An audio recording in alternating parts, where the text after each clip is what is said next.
Donc là, on a eu un peu le parcours qui t'a amené jusqu'à tes rangs professionnels.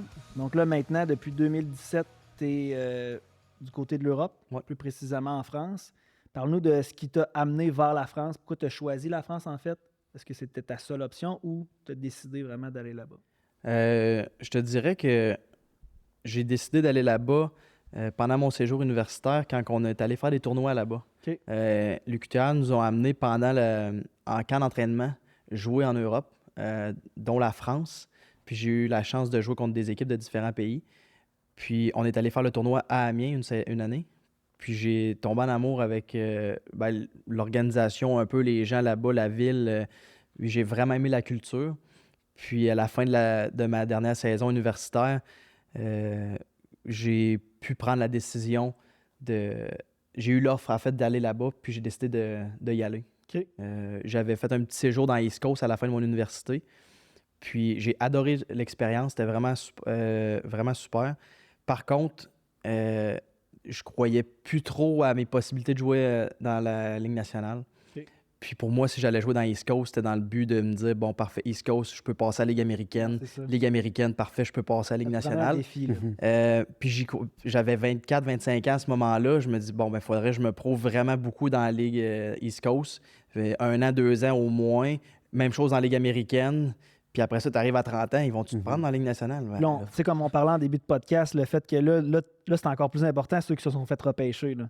Si toi, tu as gravi les échelons de East Coast, AHL, là, après ça, il faut que tu passes tous ceux qui se sont fait repêcher qui passent avant toi. Là. Même si t'es moins bon, là, même s'ils sont moins bons que toi. Oui, puis sont-tu moins bons? C'est ça, exact. C'est ça. On le sait pas non plus. Là. Ce que je veux dire, c'est qu'il y a quand même ça qu'il faut que tu passes, là, pareil. Là. Exact. Il y a beaucoup de chemin à faire. Puis il y a toutes les opportunités de l'Europe qui arrivent, puis tu vois ce que ça peut t'apporter aussi. Tu vois, il y a des modèles quand même, tu sais, comme Marchesso qui a réussi à faire les échelons. Ouais. Mais lui, il est parti du junior à 21 ans pour commencer à graver les échelons. Il a réussi. Yannick Gourde, des gars comme ça, pour moi, c'est des joueurs quand même assez exceptionnels. Ceux qui ont fait leur parcours, c'est un autre niveau.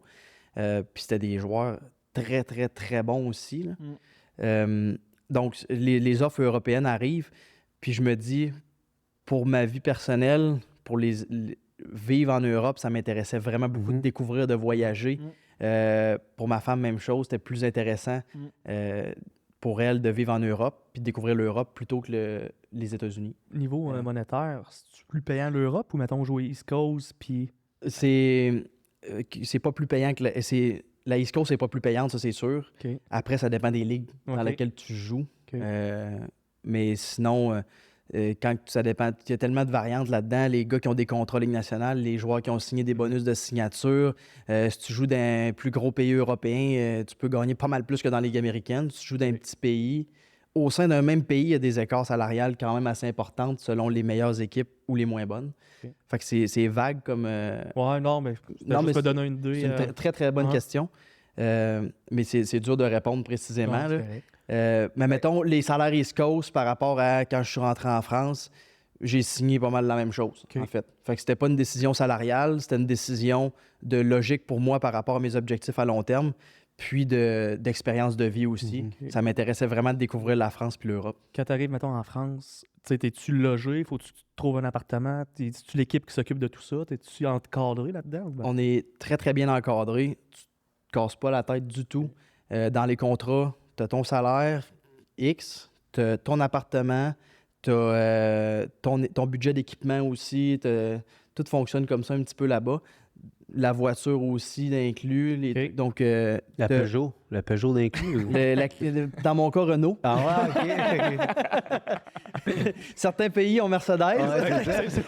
C'est pas le cas de la France. Okay. Puis à ce niveau-là, d'ailleurs, tu sais, mettons, niveau finance, nous autres, ça nous intéresse de savoir un contrat de joueur de hockey, comment ça se signe, comment ça s'organise, tout ça, tu sais, parce que, évidemment, on s'entend que c'est pas un bail, là, tu sais, c'est qui négocie ça? C'est toi, c'est ton agent? Comment ça marche? C'est, dans mon cas, la première fois que je suis parti, ça a été moi. Okay. Je me suis pris un agent par la suite pour ouvrir mon esprit un petit peu. Mais au départ, c'est vu que j'étais allé me faire voir là-bas avec mon équipe universitaire, le coach m'avait bien aimé, il avait aimé d'autres joueurs aussi, il était rentré en contact avec moi. Puis on s'est entendu, je l'ai négocié avec lui. Okay. c'est moi qui le fais. Puis c'est un contrat de travail, dans le fond. Hein. C'est clairement ça. Il t'envoie un contrat, puis tout ce que tu avais négocié, tu le mets, les bonus, ainsi de suite. Puis ensuite, oui, je me suis pris un agent par la suite parce qu'il y a plus de contacts. Ouais. Tout ton parcours, mettons, junior, tu n'avais pas d'agent? J'en ai eu un agent au début. À quel âge? Je me suis fait approcher quand j'avais... C'est rendu une polémique, ça, là. Ouais. Les agents, là, à Star, c'est Bantam, première année, c'était bon, là. Oui, oui, en effet. À cet âge-là, ça sert... L'agent, là, je vais dire, ça sert pas à grand-chose, selon moi. C'est mon opinion personnelle. Moi, je suis totalement d'accord. Mais par contre, moi, j'ai eu un agent qui m'a approché quand j'avais 16 ans. Puis... Donc, tu étais midget 3? Oui, midget 3, exactement. Là où je trouve ça intéressant, puis je pense qu'il y a beaucoup d'agents qui le font présentement, c'est qu'ils n'offrent pas seulement un service d'agent, ils encadrent le jeune, ils essaient de t'aider à te développer, c'est-à-dire qu'ils vont t'amener faire des camps d'entraînement, des endroits pendant l'été, ils vont s'associer avec un entraîneur hors glace. Fait que là, ils vont encadrer un jeune de 15 ans, 16 ans, qui serait laissé à lui-même. Dans mon cas, je m'entraînais au Privilège Gym avec Sam. Ouais, c'est vrai. On est d'accord à cet âge-là. Mais avant que cet agent-là... coach. Avant que cet agent-là m'approche, c'est ça que je faisais. Puis là, lui, pour la première fois de ma vie, m'encadrait puis m'envoyait un horaire de gym à suivre, un plan de nutrition, un plan d'entraînement spécifique à un joueur de hockey. Donc ça, c'est intéressant de ce côté-là. Tu n'as pas à défrayer, tes parents n'ont pas à défrayer nécessairement. Les frais de... Mes parents, à ce moment-là, ont défrayé les frais d'entraînement, tout ça. Mais dans le contrat de l'agent, il était écrit, tant qu'il n'y a pas de contrat professionnel... C'est les parents qui payent. Non, je veux dire, j'avais pas de cote à lui donner. Okay. Les salaires juniors, on est d'accord, c'est minime, là, c'est de l'argent de poche. Non, c'est ça. Donc, il prenait pas de cote sur ça. Si je signais un contrat pro, là, il prenait 4-5 %, ça dépend des agents. 4-5 % de mon salaire.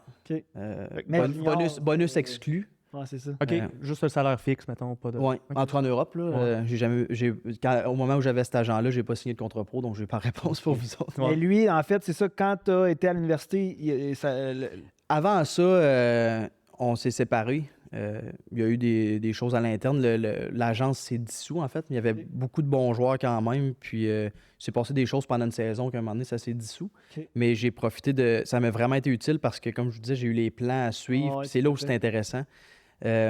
Parce que je pense... La raison pourquoi j'ai pas été repêché, je pense que c'est ma vitesse. Parce que j'étais quand même un bon joueur dans le jeu. Mais j'avais... 3 aussi, là? Ben, pas autant que ce que j'aurais dû, mais ça allait. Puis il y a des joueurs qui en ont fait moins, qui ont été repêchés, mais j'étais vraiment lent. Puis, faut pas se le cacher, là, c'était ma lacune. J'étais très peu rapide. Mais là, quand j'ai commencé à m'entraîner, puis si tu veux jouer au junior majeur, ça te prend de la vitesse. Sinon, c'est impossible de jouer, à moins que tu sois, encore une fois, supérieur à la moyenne. Moi, j'étais un bon joueur de hockey, mais j'étais pas supérieur à la moyenne. À ce moment-là, c'était pas nécessairement comme aujourd'hui, où ce que les skills aujourd'hui sont devenues vraiment importantes. À ton époque, c'était encore il fallait que tu sois rapide, là, comme tu dis. Oui, puis la vitesse est encore plus importante aujourd'hui, mais je comprends. Il y avait moins l'aspect skills qu'il y a aujourd'hui, pas je du pense. tout. C'est pas ça, du exact. tout. C'était give and go. Exact. Tu apprenais les systèmes de jeu. Midget 3, on avait plein de systèmes à respecter, tout ça. Donc, je pense que ma vitesse me nuit. Puis là, avec cet entraîneur-là, j'ai commencé à prendre de la vitesse parce que je m'entraînais, j'ai perdu de la masse grasse, j'ai pris de la masse musculaire, j'ai commencé à faire toutes sortes d'exercices pour les joueurs de hockey à la place que juste aller faire des trucs au Privilege Gym, du leg press, du bench, des trucs de base un peu. Plus l'explosion, mettons. Là. Ben, des trucs spécifiques, oui, explosifs, force brute, explosion, pour avoir du speed, de la force dans les jambes puis de l'explosion. Okay. Je suis arrivé à mon camp junior majeur au final, je patinais. Là, j'étais rapide. Fait que là, il patinait pas de même l'année passée, lui. Fait que ça m'a permis de... Cet agent-là, avec son association, m'a permis de poursuivre mon rêve. Sam aussi, je pense qu'il avait fait l'équipe le junior pour les enfants. C'est ça. Ouais. Ça l'avait vraiment aidé, là aussi. Il patinait vite. Il avait changé d'épaulette aussi. Je l'ai plus carré, là.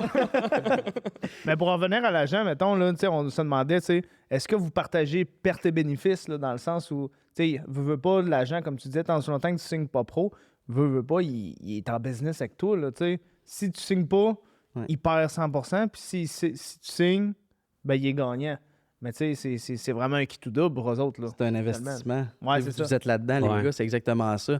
L'agent, ce qu'il fait, c'est qu'il investit dans un joueur. Lui, je pense qu'il peut signer des gros contrats pro. Vous aurez deviné que je suis dans une petite agence. C'est pas Pat Brisson? Non. Excuse. Donc, il investit. Il investit dans un joueur puis il se dit ben je vais prendre une cote s'il signe un gros contrat. Lui. Fait que c'est un investissement. Puis de là, l'idée de s'associer avec des nutritionnistes, avec des entraîneurs pour le faire se développer puis qu'il atteigne son plein potentiel.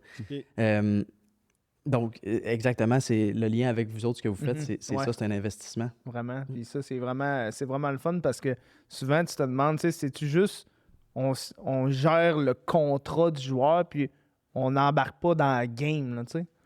Il embarque, il appelle aussi, tu sais, il s'occupe de savoir si tout va bien, ton jeu, ainsi de suite. Ils veulent savoir parce que aussi, si on a négocié des affaires. Encore là, ça dépend de l'agent, là, tu sais, j'imagine qu'il y a des approches différentes entre c'est sûr, agents, là, c'est sûr. Je me souviens, un petit gars que je coachais, l'agent, il disait, hey, quand tu arrives en zone neutre, là, fais telle affaire, tu sais, il se mêlait carrément de sa game. Là, Mais ça, il y a l'agent, il y a les parents, il y en a qui font ça aussi, il y a des... il y a un coach qui est là pour ça. C'est important que les coachs, ça reste l'aspect hockey. Puis après, le joueur peut faire appel à qui il veut aussi. S'il a besoin d'aide, de conseils, à qui il fait confiance. Règle générale. Excuse-moi. Je voulais parler en fait d'argent avec les joueurs professionnels parce que on en voit souvent, autant dans la NFL, dans le football, dans tous les sports. À un moment donné, c'est que tu es tellement dédié dans ton sport que. Excuse-moi, Sam. Tu es tellement dédié dans ton sport, c'est que. À un moment donné, l'aspect financier est vraiment secondaire. Tu ne gères pas ça. Souvent, ça va être ton agent qui va gérer ton portefeuille ou tu vas investir avec un conseiller financier. Toi, tu ne t'occupes pas de ça. Puis là, ben, tu sais comment c'est. Un party, ici, on met la carte de crédit dans le chapeau puis une soirée à 50. Fait que l'aspect financier pour les joueurs professionnels, c'est comment que c'est géré avec un agent. Puis ça, c'est lui qui vient de... Ben, dans mon cas... c'est moi qui gère mon argent. Puis on fait pas des millions non plus. Là, donc, c'est probablement plus simple pour moi. Donc, on a entendu des histoires d'horreur avec des joueurs de la Ligue nationale qui se sont fait frauder par leurs propres parents. Moi, dans mon cas, j'ai un peu comme vous autres, là, j'ai un montant d'argent X, puis je m'en occupe, je place de l'argent de côté, je fais appel à un conseiller financier. Puis... il y a des joueurs, j'imagine, c'est les agents qui gèrent ça, mais ça, je suis vraiment pas, j'ai une question. pas au courant. Toi, tu payes-tu ton impôt en France ou bien tu fais ton rapport d'impôt ici aussi? Les deux. Les deux? C'est deux pays qui aiment bien ça, les taxes. Mais vraiment, il y a des accords entre le Canada et la France. Je paye pas aux deux places, là, mais je fais des rapports d'impôt aux deux places. Je paye en France, puis le Canada regarde ce qui a été payé, tout ça, puis il y a des ajustements à faire ou quoi que ce soit après. Puis il y a des bons accords entre les deux. Ça, tu vois, c'est mon comptable qui s'occupe de ça. Là, je fais affaire avec un comptable en qui j'ai confiance, qui a tout pris les informations nécessaires, puis il fait mes déclarations d'impôts. En France, c'est beaucoup plus simple parce que, pas Canada et Québec, là, c'est juste la France, puis c'est des déclarations automatiques. Ils ont tout informatisé nos revenus. À chaque fois que tu as une paye, dans le fond, ça s'envoie. Puis à la fin de l'année, ils t'envoient comme une déclaration déjà faite, puis ils disent est-ce que vous validez ou si vous avez des corrections à faire. Puis si c'est bon, tu dis valider.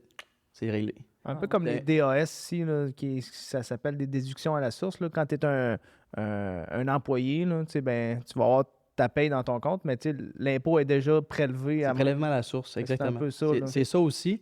Puis s'il y a un ajustement à faire, ben, tu le vois, mettons, on vous doit 1000 ou tu nous dois 1000. Tu checkes tout ce qui a été fait durant l'année, puis est-ce que c'est bon, oui ou non. Puis si tu as des enfants à charge que tu ajoutes, si tu as un mariage qui s'est ajouté, si peu importe quoi, ben, tu fais les corrections.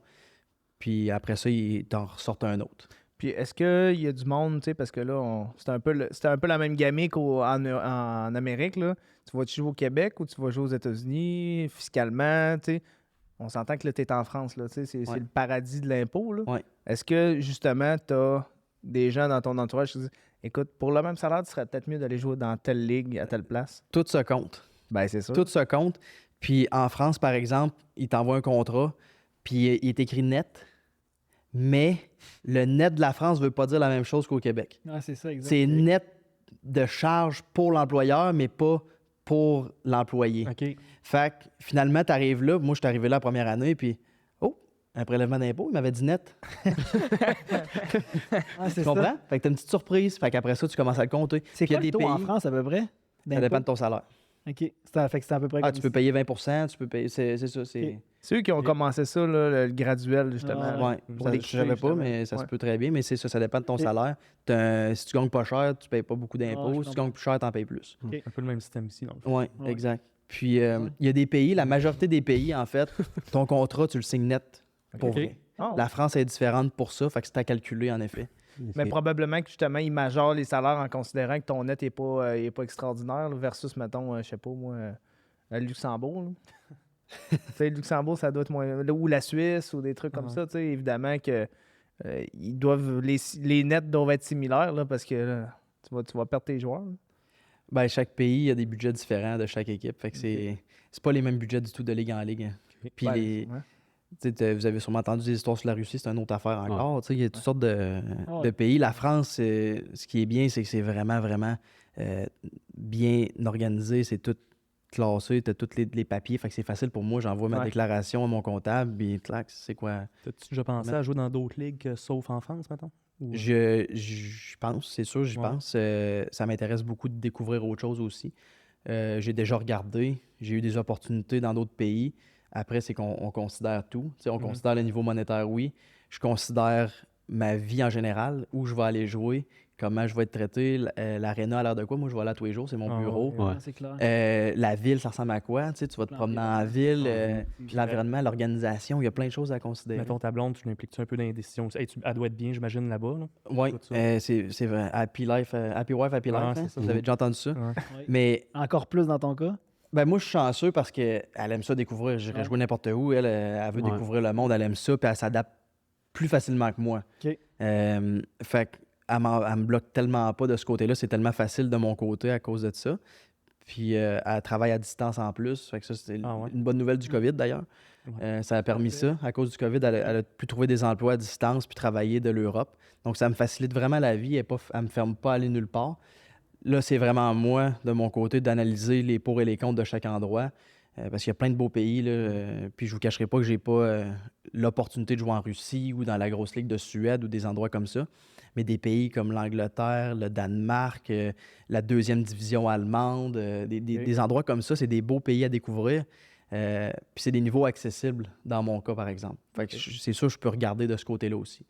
Il y a des pays que tout simplement, je sais qu'ils ne s'intéressent pas à moi par mon CV qui est pas assez garni. Puis toi aussi, des fois, ça peut t'arriver de ne pas t'intéresser à d'autres pays. Là. Tout à fait. Oui, tout à fait. Tout à fait. Moi, j'aimerais ça qu'on revienne, Tom, sur l'agent. Tu nous as parlé de la première phase de le moment où est-ce que tu étais junior.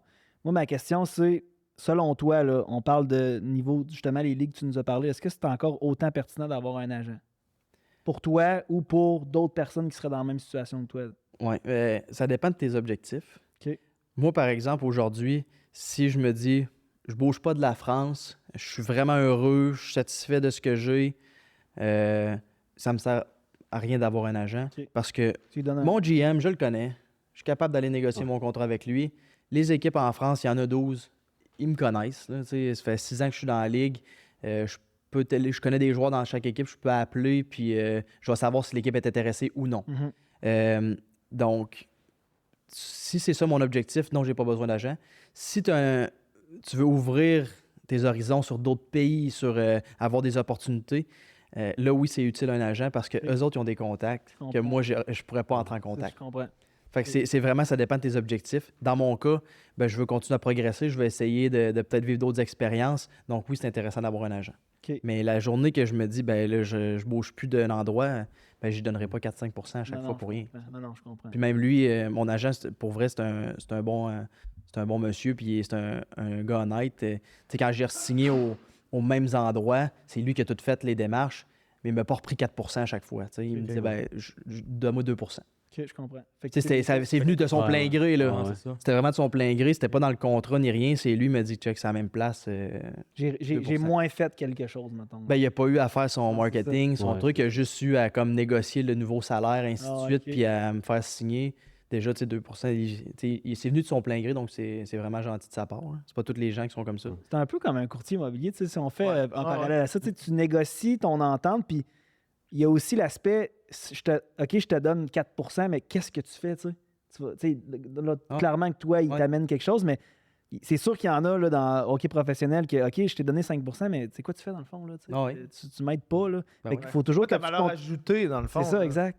Parce qu'au bout de la ligne, si tu donnes un service que toi-même tu es capable de faire, j'ai pas besoin de toi. Là. C'est clair. De là que c'est bon, ça a bien sorti, ça. C'était parfait. De là que je dis, si mon objectif est de rester dans le même pays, ben, tu sais, je connais les gens dans les organisations, je suis capable de les appeler puis de leur demander s'ils sont intéressés. Ils connaissent ma valeur, je connais les prix un peu. Il est quand même fini deuxième pointeur là, de la Ligue. Là. Troisième cette année. Troisième, mais l'année 2019, 2020? On va y aller top 10. Top 10.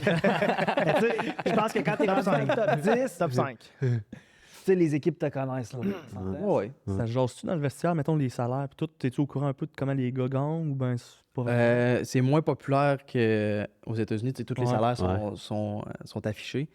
On sait à peu près. On n'a pas les chiffres. C'est quoi le bracket, là, le plus bas versus le plus haut? C'est quoi, là, mettons, le plus bas, ça peut être quoi versus le plus haut dans une des bonnes équipes de France? Écoute, c'est tellement vaste, sérieux. Mais à peu près, là.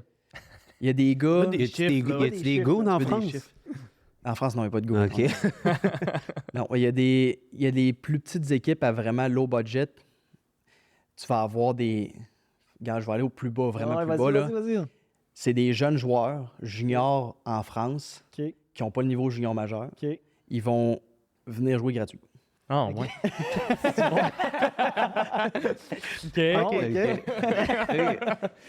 Ça serait ton niveau, ça. C'est ça. Non. C'est des jeunes joueurs qui viennent... Ça prend un nombre de Français qui est de 10 Français par match aligné. Une équipe comme Angers, comme les gros clubs de France, vont avoir 10 bons Français. On en a 3 en ce moment qui représentent l'équipe de France puis qui viennent de jouer contre la Finlande puis de faire très belle figure, par exemple. C'est des très bons joueurs. C'est sous-estimé quand même la France comme ligue présentement, je pense. Mais dans les plus petites équipes à petit budget, vont essayer de sauver de l'argent sur leur 4e ligne, fait de faire jouer des juniors. OK, je comprends. Puis ils vont les payer, je vais te dire, mettons, entre 200 et 400 euros par mois. Par mois? Oui, mais c'est des jeunes. Là. C'est des sidelines rendus là. Non, mais c'est des juniors majeurs. Tu gagnes combien? Tu gagnes ça. Ben, tu gagnes rien, junior majeur. C'est de l'argent de poche. Clairement. Ça m'intéresse de savoir c'est quoi les salaires junior majeur. J'ai en tête 50$. On va aller voir le... dans mes années... ou Radulov? Ouais, ça, c'est une autre affaire. Mais, normalement, il y a des normes. Hein? Normalement, mais... Il y a des normes. Junior majeur, mettons, vers 19 ans, je faisais 150 aux 2 semaines, mettons. Je pense, là. Puis c'est vraiment... Plus il me payait mon gaz. C'est pas comme ça c'est pas comme ça que t'as eu ta femme, là. Non, pas du tout. Non, c'est elle qui me sortait au resto. Non, mais de toute façon, tu joues clairement pas pour l'argent. Non, clairement, non. C'était la bouffe pour la cantine au cégep, là. Tu sais, ça, c'est de l'argent de poche qui te donne. L'argent de poche? Tu payes toute ton école... Tu payes tout ton cégep. T'as une famille de pension qui te nourrit, qui te fait vivre, que t'as rien à payer. T'as rien à t'occuper. T'as rien. T'es un adolescent qui est traité comme un professionnel. C'est énorme comme ligue, le junior majeur. Puis quand tu vas voir des ligues juniors à d'autres places, tu t'en rends compte. Puis t'as rien à débourser au final. Puis ils te payent tous tes bâtons. Juste en bâton, là, le nombre qu'on casse par année, t'es rendu pas mal plus qu'à 150 par semaine. T'es là pour te développer. C'est un développement, c'est une école de vie. Les salaires, on a bien beau dire c'est ridicule, mais le salaire, c'est le dernier de nos soucis. Pour pas utiliser des mots français. Non, c'est ça. Le dernier de nos soucis à ce niveau-là. Fait que français, mais là, je comprends, il y a des juniors qui peuvent être là pour pas grand-chose, mais un Canadien, mettons, qui va, ou un gars de l'extérieur, c'est quoi le revenu minimum, mettons, là? Il n'y a pas de minimum, puis il n'y a pas de maximum non plus. Mais 20 000 euros, 30 000 euros, 15 000 euros? Tu peux aller plus haut que ça. Puis tu peux aller plus bas que ça aussi. Mais minimum? C'est ça, je te dis. Il n'y a pas de minimum. Mais je peux y aller pour 1 000 euros par... c'est 2 estimés. Le gars, il va gratuit, man. Non, je le sais, mais c'est un junior de la France. Mais il n'y a pas un Canadien qui va aller là pour gratuit. C'est ça, non. C'est ça, les étrangers. Les étrangers... Dans le fond, je te sortirais pas nécessairement des chiffres, mais les étrangers, ils te prennent pour être des bons joueurs souvent. Fait qu'ils veulent te donner un beau montant. Puis que tu sois capable de vivre. Oui. Puis... Le joueur français, ils ont besoin, les meilleures équipes vont toutes aller les chercher puis ils vont les payer plus pour les avoir avec eux parce que ça te prend 10 Français par équipe. Dans une équipe de hockey, si tu veux gagner, ça te prend de profondeur aussi. Fait que ça te prend ces bons Français-là. Puis il y a des Français qui sont meilleurs que des joueurs étrangers dans cette ligue-là, clairement. Tout à fait. Mais je vais te dire, tu gagnes bien ta vie en France parce que tu as un salaire qui est bien, qui est comme une personne oui, qui gagne bien sa vie au Québec, par exemple, normalement, pas au-dessus de la moyenne, pas en dessous. Tu as le taux de change qui rentre là-dedans, que j'ai transféré de l'argent à 1,58. Le plus bas que j'ai transféré, c'est 1,46, 47, je pense. Fait que t'es toujours ça compte. Tu es toujours dans le plus au final quand tu transfères. Tu payes pas ton logement. Ils te fournissent ton logement, ils te fournissent un auto, ils te payent ton électricité, ils te payent tout. Tu as tout là-bas. Ton salaire, c'est dans tes poches. C'est ça. C'est ça la valeur ajoutée dans c'est ça qui est bien. Ouais. Fait qu'au final, je te dis, il y a des gars qui peuvent aller jouer. Je vais donner un exemple. Il y a un gars qui peut aller jouer une équipe. S'il y a un contrat de 20 000 € pour 9 mois, tu es rendu à fois 1,5 à presque 30 000, mettons. Un peu moins quand même, je pense. Là. Puis après ça, tu n'as aucune dépense. Tu payes ta bouffe. Fait que ça va durer dans tes poches. Fait que c'est quand même pas si mal quand tu regardes ça. Puis le gars, tu te dis, hey, c'est pas gros, 20 000 € pour 9 mois. Mais quand tu n'as pas de dépenses, ton logement il est fourni, tu n'as pas de char à payer, pas d'assurance de voiture, tu n'as rien, ton téléphone te coûte 10 € par mois. Puis tu transfères ça au Canada, c'est pas si mal finalement. Tout à fait. Puis là, je t'ai donné un chiffre bas juste pour te montrer. Puis y en a-tu qui peuvent, mettons, là, je sais pas, là, mais les meilleurs peuvent-tu gagner 100 000 €? En France, tu n'auras pas de gars à 100 000. Tu n'auras pas de gars à 100 000. Tu vas en avoir dans 60-70. Il y en a peut-être un ou deux qui sont plus que ça, mais là, tu n'auras pas des gars à ce salaire-là. Comme je t'ai dit, si tu veux une idée, c'est quelqu'un de moyen. Bon. Parfait. Super. Il n'y a pas personne qui gagne des millions en France. Je vais travailler après. Je vais me trouver une job. Je m'en mets de côté à chaque année, puis je suis bien content. Puis je peux voyager. Je fais 3-4 voyages par année en Europe. C'est tellement une belle expérience. Oui. Oh, Alexis, comment ça tu nous arrêtes là? On va prendre le temps de vous présenter notre partenaire officiel, un gars de la merch, un gars de la communauté All In Podcast, notre chum PA Beaulieu, un gars de Québec. Puis à Québec, il fait chaud l'été, il fait froid l'hiver. On fait quoi, mon Frank? On pense à Liquidaire. Liquidaire distribue des produits de chauffage et de climatisation. Ils ont des produits comme des thermopompes, des climatiseurs portatifs, des câbles chauffants, des appareils rayonnants infrarouges. Puis en plus de tout ça, c'est assez simple. On va sur le site liquidaire.ca qui va être affiché à l'écran. C'est un site transactionnel pour tous les produits, puis il livre partout au Québec. Yes, je vais même t'en rajouter une couche, moi, MJ. Si vous avez une compagnie d'installation de thermopompe ou un grand volume d'achat, Liquidaire offre des escomptes supplémentaires. Vous pouvez les rejoindre directement par courriel ci-dessous. La livraison est également disponible partout au Canada pour les comptes commerciaux. T'as bien fait de nous arrêter, Cordy. Sur ça, bonne écoute. Moi, si je peux parler, je pense qu'on n'a pas parlé longtemps, mais au niveau du style de jeu, entre ici et là-bas, c'est quoi qui... parce que clairement que tu t'es adapté à ce style de jeu-là. C'est quoi qui est différent, vraiment, entre les deux? Déjà, la glace est plus grande. OK. C'est beaucoup plus large. Puis fait que ça demande quand même de patiner encore plus. C'est un style... c'est un style moins physique. OK. Il y a moins de contact.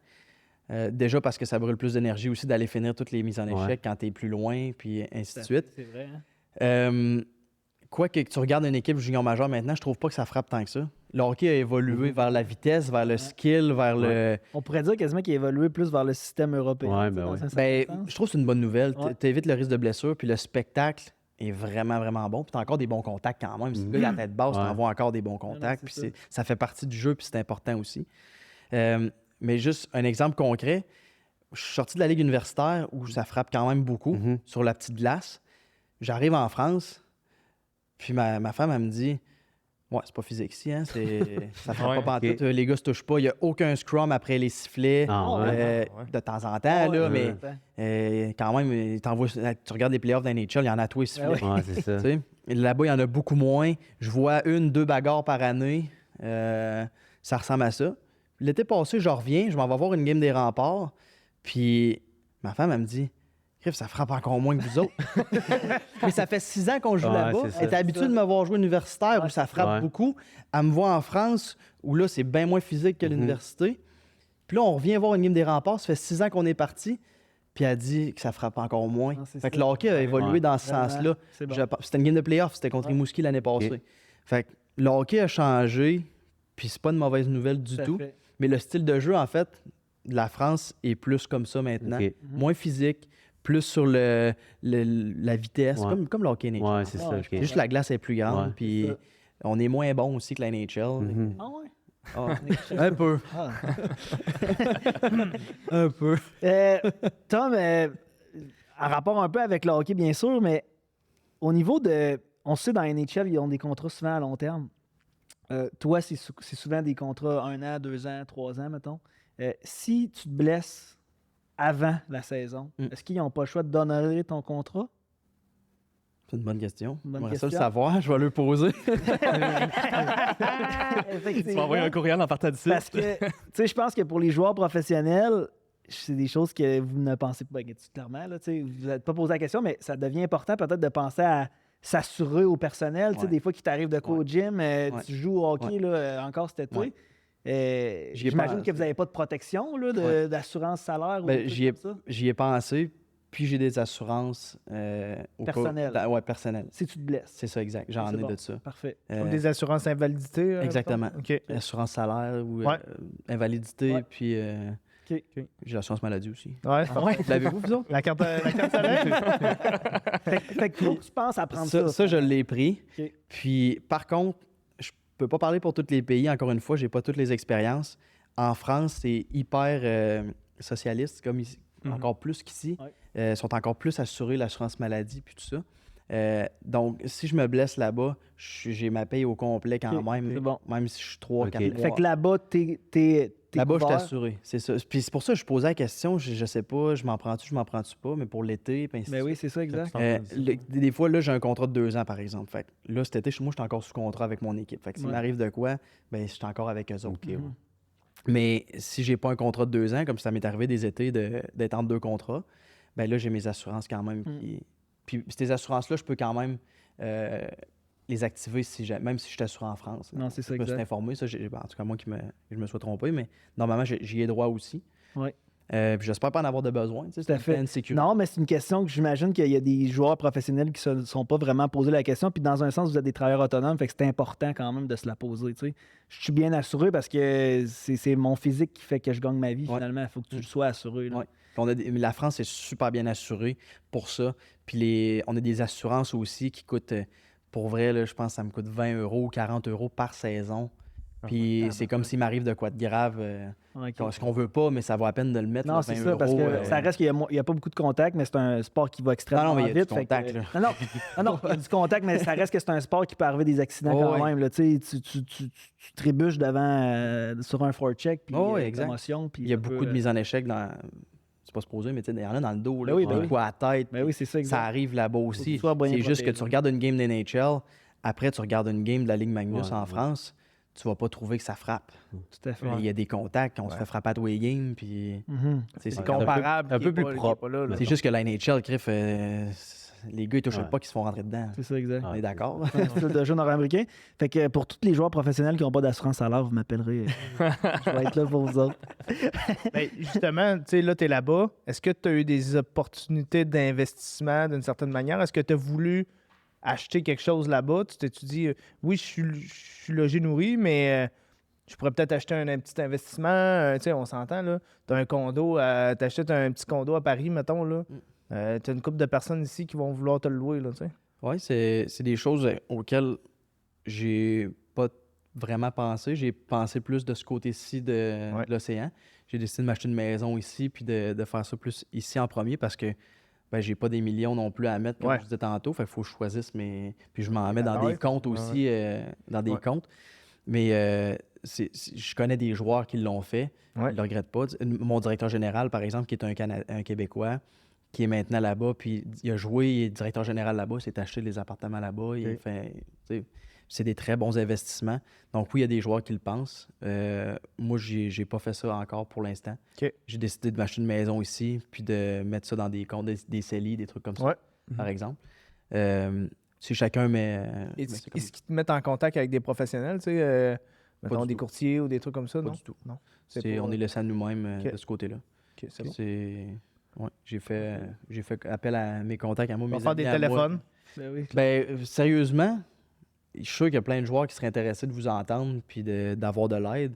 Parce qu'il y a plusieurs joueurs, je suis certain, qui mettent ça... pas encadré. Non, je pense. Moi, mon père, il travaille à l'Industrielle Alliance. Il il est là-dedans un petit peu. Fait que, il m'a toujours guidé là-dedans. Fait que je fais pas T'as eu un bon modèle. Ben exact. Puis il a toujours mis de l'argent de côté, puis ainsi de suite. Donc, il m'a toujours éduqué là-dedans, je le sais.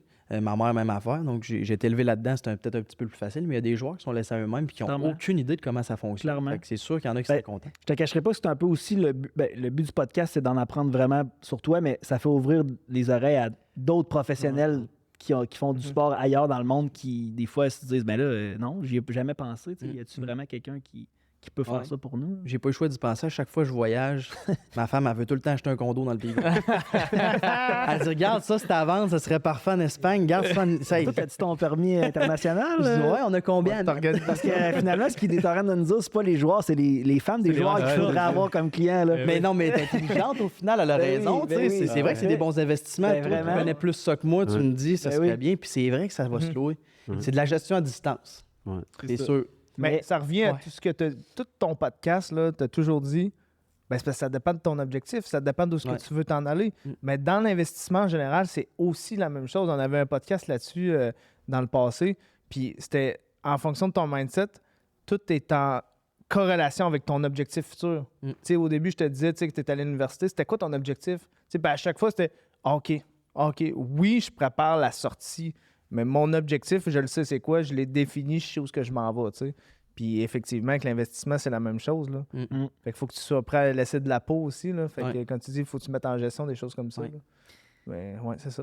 Les autres, les boys, là, l'auriez-vous fait aller jouer en Europe? 100%. Moi, non. Vas-y, ben, allez-y peut-être les deux. Vas-y donc, Marc. Moi, 100 000%. Puis je trouvais ça bon ce qu'il disait parce que tu te rends compte que le sport, pour lui, c'est comme central, là. Mais autour de ça, ben, il donne de la valeur à la culture, il donne de la valeur à l'expérience, il donne de la valeur à apprendre autre chose que les valeurs nord-américaines, mettons. Fait que ça, je trouvais ça super intéressant parce que je pense que tu étais peut-être rendu dans un moment de ta carrière où le hockey avait tellement pris de place dans ta vie que là, tu voulais découvrir des nouvelles choses, tu sais.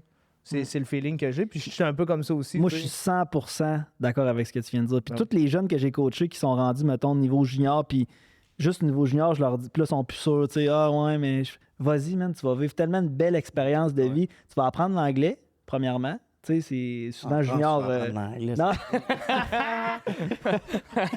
Non, mais t'as raison. Junior, tu vas parler en anglais. Je sais pas en France si dans les pratiques ça parle en anglais un peu. Parce que, ben c'est ça. Puis il y a beaucoup de joueurs anglophones. Fait que tu vas apprendre des langues, tu vas apprendre des cultures, puis tu vas vivre des expériences, tu vas rencontrer du monde. Puis tout le monde que tu as rencontré, tu sais pas où ce que ça peut t'amener, ce monde-là. Là. C'est du monde international. Fait que si tu as des idées de grandeur, ça peut vraiment t'amener ailleurs. Fait que je pense qu'au-delà du salaire puis du lifestyle tout ça, il y a d'autres choses de vraiment plus intéressant que tu vas chercher en allant voyager ailleurs puis en rencontrant du nouveau monde. T'es proche de plein de pays aussi. T'es pas juste... ici, c'est Canada, US, Mexique. Mais là-bas, t'es entouré. T'as l'Espagne, puis t'as l'Italie. Tu peux... Je sais pas, t'es à combien de temps de l'Italie ou ces places-là? L'Italie, l'Espagne, c'est 2-3 heures de vol. T'as tout fait ça, j'imagine? Oui, puis tu peux avoir des vols pour... les vols de pays en pays, là-bas, ça coûte... je vais dire rien, là. C'est 90 € d'un aller-retour. Il y a juste le joueur français, ça moi, quand j'étais là... Non, ils peuvent tous y aller. Ils peuvent y aller. Moi, je suis très jeune. Mais je trippe sur ta coupe, là, quand j'étais en Italie, là, à Florence. Écoute ça. Il y a un gars que j'ai rencontré là-bas.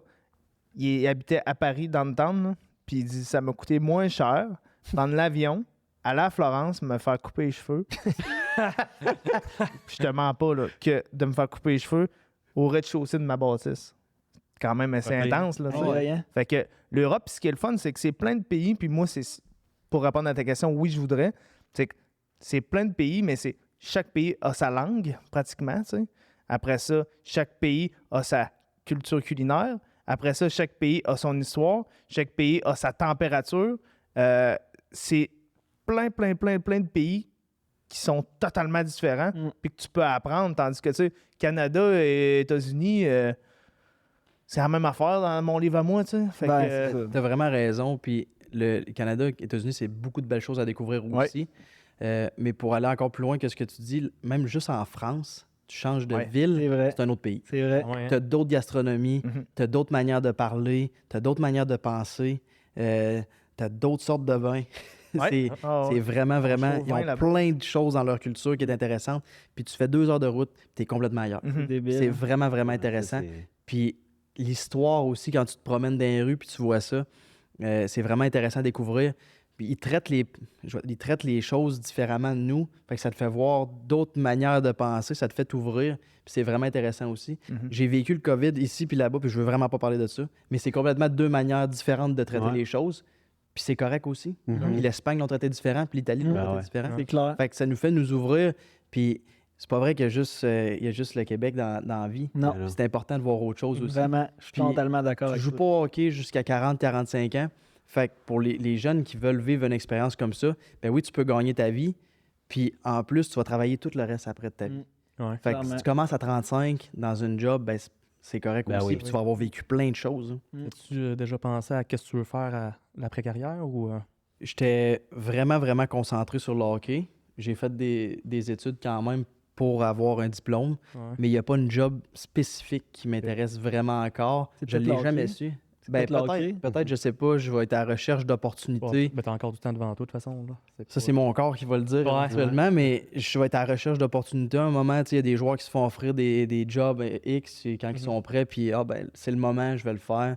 Je vais voir. Pour l'instant, c'est vraiment le hockey encore. Là, donc, Pour rebondir sur ce que tu viens de dire, puis je trouve que c'est un beau parallèle avec la question passée, c'est qu'avec le CV que tu t'es bâti en Europe, l'expérience que tu es allé chercher, je pense que sur un CV, c'est pas une job. J'ai travaillé chez Industriel Alliance de 2012 à 2014. Là, c'est pas ça. Je suis allé vivre. C'est correct, ça aussi. Là. Ben non, c'est excellent. C'est très Je fais juste dire que c'est pas la même chose. Dans le sens où, des fois, t'es comme pas ça si tu vas placer ça dans un CV parce que c'est pas nécessairement une expérience. Mais je suis allé vivre en Europe, moi, puis j'ai joué, j'étais travailleur autonome techniquement, puis j'ai fait ça, puis je m'en suis bien sorti à ce niveau-là. Fait que, pour un employeur, que tu vois ces 2 CV-là, puis le gars, il est cultivé, il y a des choses à dire. Il y a des études aussi dans son cas. Là, ben, oui, c'est sûr.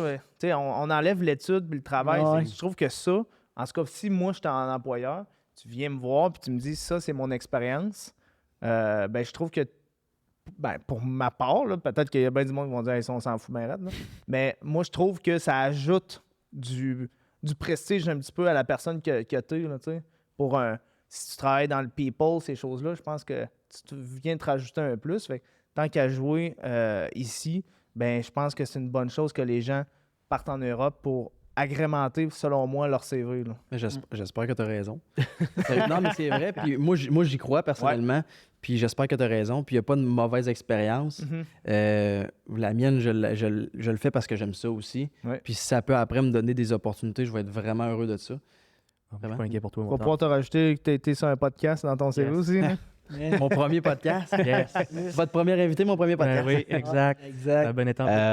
Moi, j'ai une question pour toi. On arrive vers la fin, justement, du podcast. Puis je voulais, dans tout ton... Tu sais, moi, j'établis ça un peu comme un succès que tu as eu. C'est quand même... Tu as joué pro hockey, tu gagnes ta vie avec ça. Mais derrière tout ça, peut-être si tu peux nous nommer un moment où tu as trouvé ça tough. Tu sais, dans tout le succès, il y a toujours des difficultés et tout ça. Un moment dans ta carrière qui dit « Chris... ça a été plus tough que le reste ou ça a été raide sur toi-même, sur tes émotions, mettons? » Il y en a quand même beaucoup. C'est énorme. Le hockey, c'est beaucoup d'émotions. Le moment junior majeur, parce que là, à ce niveau-là, ça passe ou ça casse. On est d'accord. Là, tu rentres au cégep pour aller faire d'autres choses après ou tu continues à jouer. Tout à fait. Ça a été tough de ne pas être sélectionné au final. Finalement, tout de suite, j'ai eu une opportunité. Après ça, le balotage, les trucs. Au début, tu me parlais de choisir. J'ai pas choisi J'ai réussi à dire un peu ma façon de penser à certains moments qui m'ont dirigé vers des endroits. Mais c'était parce que je voulais avoir du plaisir dans ma vie puis dans ce que je faisais. Puis je croyais dur comme fer que si j'étais heureux dans mon rôle au sein de l'équipe, j'allais pouvoir être bon puis continuer.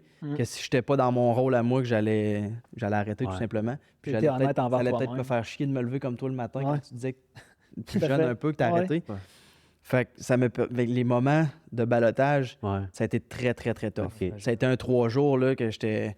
Qu'est-ce que je fais, moi, dans la vie, là? Plus d'horreur, plus de... Je fais quoi? Moi, j'ai toujours jeune, été... en plus, là. Ouais, c'est ça. Jusqu'à ce J'avais moment-là, 19 ans. tu fermes tellement, tu te dis, hey, ouais, moi, c'était jouer au hockey. Ouais. J'avais... Ah oui, j'avais Ton 19 horizon, ans. il est gros de même. Là, tu sais. Ouais, c'est ça. Tu regardes, puis il n'y a aucune autre option. Là, c'est ça. Là. Ah ouais. Mais j'avais juste le hockey dans la vie, puis j'allais au cégep parce qu'ils te disent à ce moment-là, Vas-y. c'était important d'aller au cégep, puis l'équipe junior majeure, ils te dirigent, ils t'envoient à Ouais, l'école. c'est ça. Tu sais, on était dans des années où ils priorisaient ça quand même, là.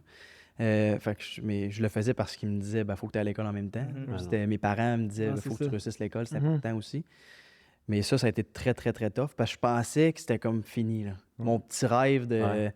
Je venais de toucher au junior majeur, j'avais joué une demi-saison à Shawinigan, une demi-saison à Drummond, puis là, mon petit rêve était déjà fini, ça venait de commencer. Puis ça l'a abouti finalement à un truc encore mieux. J'ai comme explosé au niveau junior majeur. J'ai pas explosé le junior majeur, c'est pas ça que j'ai dit.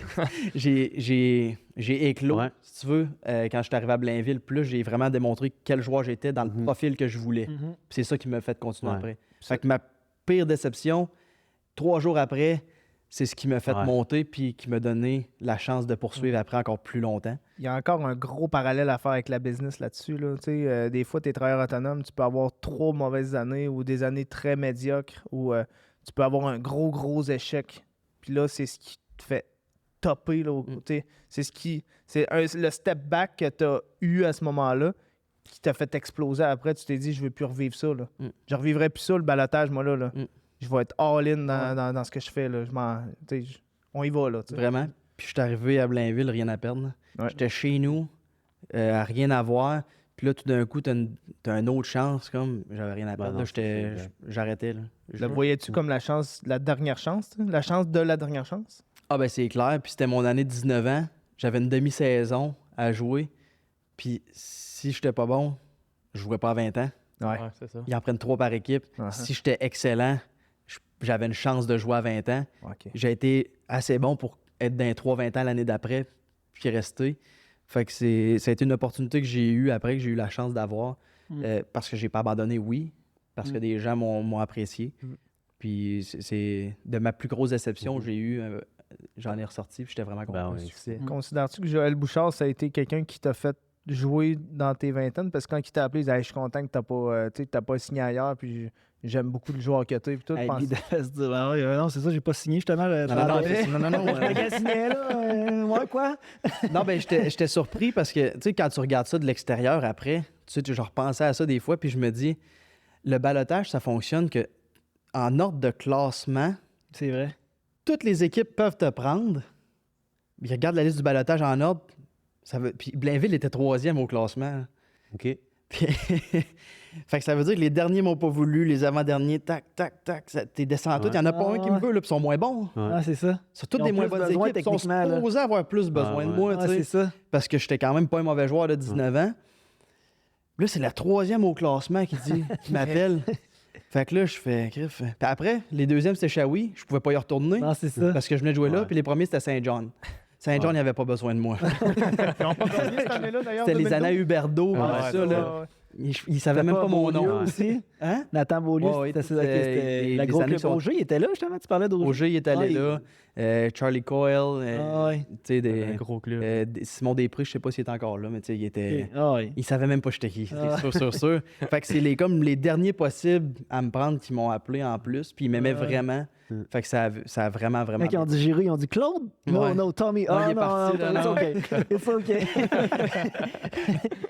Aïe, good. Écoute, je pense que le but aujourd'hui, c'est de voir aussi aux jeunes qu'il y a une possibilité d'avoir une carrière, pas juste dans la Ligue nationale. Tu sais, Tommy a commencé junior 3A. Il gagne sa vie avec le hockey aujourd'hui. Il découvre des cultures, il découvre des pays. Il a tout un bagage d'expérience. Fait que ça, c'est, je pense, très intéressant de pouvoir... Je pense que tu es un success story là, dans ce parcours-là. Fait que je pense que pour tous les passionnés de hockey qui nous écoutent, c'est important de comprendre qu'il n'y a pas juste la Ligue nationale. Tu peux avoir une carrière. Puis apprendre plein de choses, te faire des contacts, gagner aussi bien ta vie. Fait que je pense que c'est très plaisant de t'avoir écouté aujourd'hui. 2 petites questions, Raphaël. Évidemment, peut-être que ça ne sera pas le bon timing là, pour publier, mais au moins, tu t'auras peut-être été un devin, mais c'est qui va gagner la coupe cette année? C'est tough, ça. La coupe cette année, je sais que tu joues en France, là, tu sais peut-être pas. La coupe quoi? c'est tough parce que c'est quatre belles équipes quand même un peu, je vais dire underdog. Là. Ouais. Je vais dire Dallas. Dallas? Ouais. Aïe, aïe. Je Ben, il est dû. m'en vais y voir là, en plus. Jamie Ben, il est vendredi dû. prochain. Je pense. Fait que Dallas, parfait. Super. Fait que si jamais c'est eux autres qui gagnent, ben t'aurais été devant. Puis dernière question que je pense qui est inspirante, là, mais c'est qui ton idole dans la vie? Ben, j'ai toujours vraiment été idole. J'ai toujours regardé Datsuk de ce qu'il faisait parce que ça m'impressionne. C'est pas le genre de truc que je suis capable de faire nécessairement, mais je trouvais ça exceptionnel ce qu'il amenait sur la glace, son style de jeu. Puis autant qu'il l'amenait offensivement que défensivement. C'est pour ça qu'il a gagné des coupes aussi. Fait que j'ai vraiment... C'était mon idole de jeunesse un peu. C'était lui que je regardais puis je tripais. Puis quand un gars comme Mike Babcock a dit « Ce joueur-là pourrait faire au-dessus de 100 points par saison, mais parce qu'il se soucie de sa défensive pour le bien de son équipe, il en fait 80. Mais si je le laisse faire ce qu'il veut à tous les games, il va en faire 100 et plus, c'est sûr. Fait que je trouvais que c'était un bon modèle un petit peu pour de joueur parce que super skill, over skill, il y avait plus de skill que tout le monde. Puis j'ai eu la chance de jouer avec Xavier Ouellette qui a fait le camp des Red Wings en même temps que lui. Puis il dit en vrai, c'est l'enfer. Il dit les joueurs au camp, puis même les joueurs déjà établis s'installent pour le regarder pratiquer. C'est capoté, hein? Ah non, mais ils ont tout le monde s'est aligné, puis quand il le regardait aller, ça n'avait aucun bon sens, là, ce qu'il pouvait faire sur la glace. Tu l'incarnes quand même bien, par exemple, dans ton dialogue, parce qu'au début, tu nous disais, écoute, le joueur, c'est le joueur, mais on s'en fout. Là, c'est le club qui est toujours la priorité dans une équipe. C'est le club. C'est pas le joueur, c'est le club. Oui. Ben, les meilleurs joueurs, s'ils réussissent à fitter dans un concept d'équipe, ils vont bien ressortir. Parce que c'est beau d'être un top player dans une équipe qui perd, mais au final, si tu réussis à être un top player dans une équipe qui gagne, ben c'est encore... Ça vaut beaucoup plus. Tellement. Ça vaut beaucoup plus. Puis de faire bien paraître les autres à côté de toi, puis tout ça, puis d'être capable de ressortir du lot, ben c'est d'autant plus important, selon moi. C'est cool. Ah oui, tout qu'un parcours montable, sérieusement. Yes, good job. Bel honneur de t'avoir Tom, reçu. un gros merci d'être venu. Sérieux, on a eu du fun. C'était le fun, des belles histoires à compter. Puis j'espère que vous avez aimé ça aussi. Nous autres, pour finir, on vous rappelle, Tommy Giroux, si vous voulez le voir, vous pouvez aller le voir en France l'année prochaine. Ou à Patinoire extérieur. À Patinoire extérieur. Pendant les vacances de Noël. Ça va leur faire un plaisir. Vous demandez ses coordonnées, je vais vous les donner. Vous pourrez aller voir le match avec le père Accordi aussi. Le dimanche soir, à la base dans le quartier, je joue contre Giovanni. Effectivement. Si vous avez aimé le podcast, encore une fois, on vous invite à liker, 5-star review sur Balados, puis on vous invite à visionner le podcast, à le partager et à en parler avec vos amis surtout. Merci beaucoup.